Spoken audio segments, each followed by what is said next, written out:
Introducing the Suzuki Jimny Overlanding Kit, a lightweight yet durable roof rack system for your off-road rig. Featuring a refined Pioneer LT tray that minimises added vehicle height and system weight whilst maintaining durability for your roughest adventures.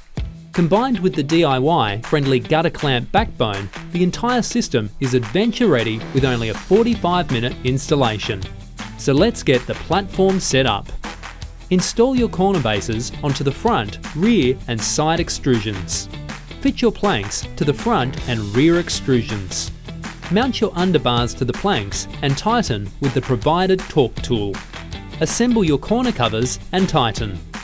Now that your platform rack is done, moving on to the backbone installation.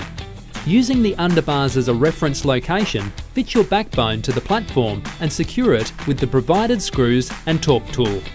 Fit pinch welds to the backbone feet.